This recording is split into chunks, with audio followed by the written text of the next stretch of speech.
The last thing we want to consider when it comes to proximity is spiritual proximity. Now, like the others, there are people who are closer to us and further than us when it comes to spiritual proximity. So broadly speaking, we can say that there are 4 different spiritual ponds we can fish in. The first pond is the church pond. These people are already Christians.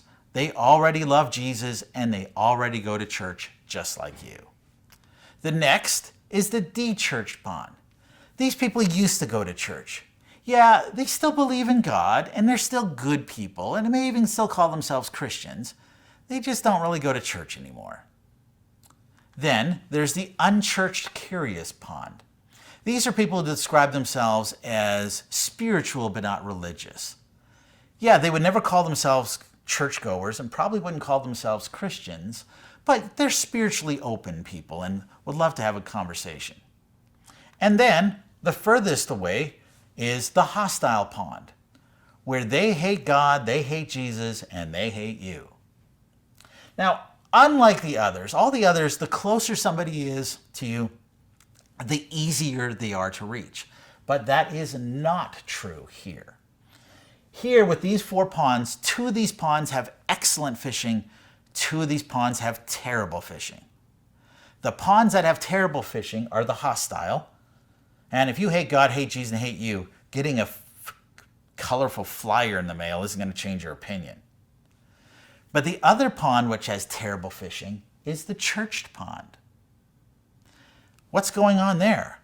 Well, it's very, very hard to reach church people because they already have a church.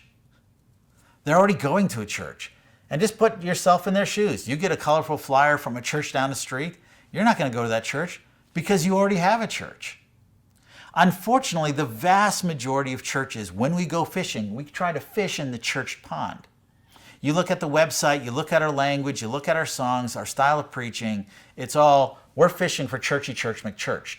We're trying to catch fish out of somebody else's boat. That's what we're trying to do, which isn't a smart way of growing your church. Good news is, the de-churched and the unchurched curious, there's excellent fishing in those ponds.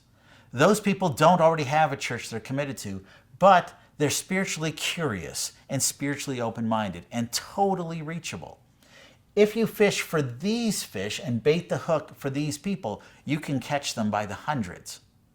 And good news, there's lots of these people. Only 10% of the population are churched. Only 10% of the population are hostile. 80% of the population in the English-speaking world fit into these 2 categories. Now, yeah, you might have some non-church-going friends who fit in the hostile category, and you may mistakenly assume, oh, well, therefore everybody's like that. But that's simply not true. If we're going to be excellent fishers of men, the fish to fish for most effectively is the de-churched and the unchurched curious.